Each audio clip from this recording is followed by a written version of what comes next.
Welcome to Connections. I'm your host, April Healy. I'm with my good friend, Dan Weber, and he's the Director of School Supernatural Ministries and on staff at Bethel, Atlanta. Hey, friend. Welcome. Thank you.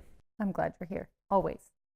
Can you tell me what the Lord is currently talking to you about today? The Lord asked me two questions. He's been kind of pitching it to me for probably about a year, probably a year and a half. And I think in the last probably month or so, 2 months maybe, really kind of bringing it to more of a light. He's asked me these two questions: what will you give your life for? And what, or let me rephrase that: what will you give your life to, and what will you fight for? This question about what will you give your life to is,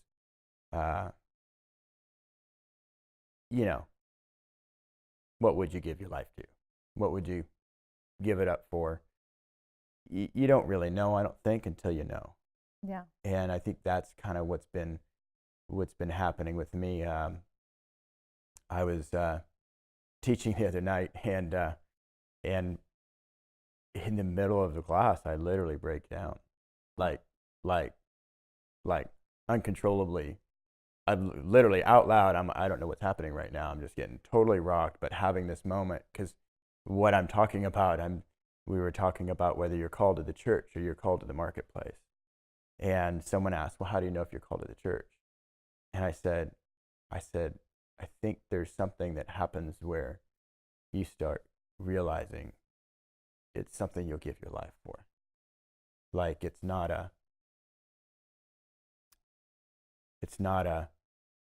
this is a great idea and it feels good. Yeah. This is very fresh, and I just started writing the next morning and just kind of processing some of my stuff. And I think most of us want to stay in the church or in a school setting because it feels good. And of course it feels good. You've got the presence of God, you've got amazing friends and family, and you're doing, signs and wonders, and of course it feels good. Right. But that's not what we were called for. We were called to change the world, and there's a lot of light in there, so of course it's going to be nice, but we were called to be light in a dark place. And there's a very few, I think, that are actually called to the church for the specific purpose of serving them. And I think that's this thing of the Lord, brewing this thing up in me of what will you give your life for? Will you give it to serve the body? Will you give it to see them come alive? Will you give it to see them be equipped and sent and changing the world in their own individual call, in their own individual expression? And I feel like that's this thing that's just bubbling up that I've felt called to the church for almost 20 years, but I've never felt this. And you realize, like, oh, when you're here, you're actually called for the whole, for the benefit of the whole. Yeah. Like it's not it feels good and, oh, I've got some amazing giftings and this is great. When do I get paid? Like, I live there. Yeah. And this is something different where it really doesn't have to do with any of that. You just can't control this desire to serve and see the body come alive. So I don't even know if that's answering your question completely, but this is just stuff that's brewing up at this moment anyway. Yeah, I love it. I love hearing the rawness of what you're going through, and that you haven't quite figured it out perfectly, but you're just like talking out of who you are. That's amazing. I know that you're really good at seeing vision and creating a strategy and creating structure to the vision and then implementing it. Can you tell me like how you do that on a practical note?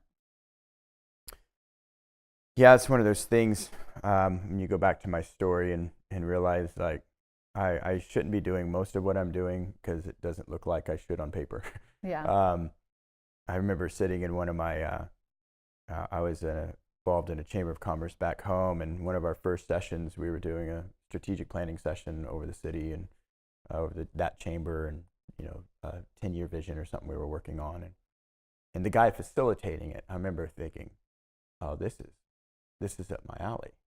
Like, I think like this. Oh, that's awesome. Like, I do this naturally, but have never been taught how to do it. No formal training in it. Right. And even began to pick his brain, and that started to kind of spark something. And as I've kind of gone along, I find myself in these places where I'm working with leaders, our leaders back home where I came from, and where we're doing this planning session, creating this vision, developing some sort of plan, trying to draw out the mission. And so I just kind of grew into this, learning what this thing is. And so I think by nature, a gifting to be strategic and to, develop plans and even for implementation to execute the overall goal or vision comes by nature. But one thing I learned, and this is kind of along this journey, I found that we can strategically plan and build just about anything we want. If we have a good enough vision and a good enough plan, we can make anything happen. The scary part is we can make anything happen. So really what's the missing part is, well, what's the Lord doing? Yeah. And that was kind of my learning to be able to bring this together, this natural tool with this spiritual dynamic. And I think Chris Valentin's called it sporadity. Nice. Come bring it together and having like a sporadity session where being able to hear and get into the heavens and hear and see what the Lord's doing, what he's breathing on in a body, in a group, and with leaders or with a person. And then from that point begin to actually develop, okay, here's where you're going. Let's lay out you a plan that really, helps you to see where you're going to accomplish what it is you feel the Lord breathing on. The enjoyment part is that then you get to co-labor with the Lord and receive grace. Yeah, that's awesome. To actually be empowered to get the execution of the vision, and then when you accomplish it, it's always exponential from what you could have did on your own, because now you're doing it with heaven. Yeah.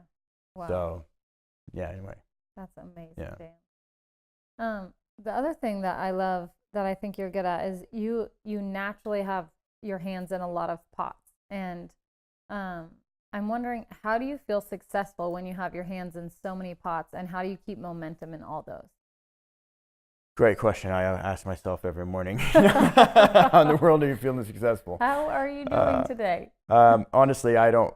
I thrive off of having my hands, a lot of different irons in the fire, so to speak. When I only have one, Quinn laughs because I've been in a seasonal based, job for all of our marriage. And so every winter, she goes, every winter you're either going to school or you're starting another business. So every time we approach winter, I got to be careful because I'll try to start something. And then what'll happen is inevitably summertime comes and then I can't manage anything because I have too much going on because now everything has activity. But yeah, so, I think being able to be like a multitasker really, my theory is if you can get the momentum going on them, then you don't have to have a lot of pressure on each one to keep the momentum going. Oftentimes it's the startups that require the most time and energy to get momentum. And then the other aspect is having teams, having people. Brilliant. I mean, my goodness, if you had to do it on your own, it'd just be, forget about it. Teams and people you trust, relationships, all that dynamic, which all comes from this kingdom culture. You mix that and even take that into a business world, and it changes the game. Yeah, that's brilliant. How have you found balance with keeping your hands in a lot of pots and doing family, marriage, school, Jesus, all of it? Yeah, I think Quinn is the answer. Wives and husbands, they're great. She's just phenomenal. She can handle and manage a whole lot. And I actually have to pull on her really hard for her to get to tell me when she's reached her cap. Okay. Because she typically won't say, but it takes a lot for her to get there. So I think, honestly, if it weren't for that, we probably wouldn't be. I wouldn't be very successful at this at all, because she's able to manage the house. I can take off and go away for a week or two at a time doing ministry trips, and it vaguely phases her. Okay. She can. It's not outside of her norm or outside of her wheelhouse to manage that. Obviously, we miss each other and all that, but it's not like there's a whole extra lot of burden for her to carry when that happens. And same goes with running businesses and doing ministry stuff. We just kind of, we roll with it and we do it. And then you gotta make time for okay, we're doing us right now. Right. You just have to make time for that stuff so that stuff doesn't just get lost in the shuffle. So yeah. Thanks for joining us, Dan. I love all your wisdom and all your brilliance. And you guys, thanks so much for joining us. We love having you, and we'd love to have you next time.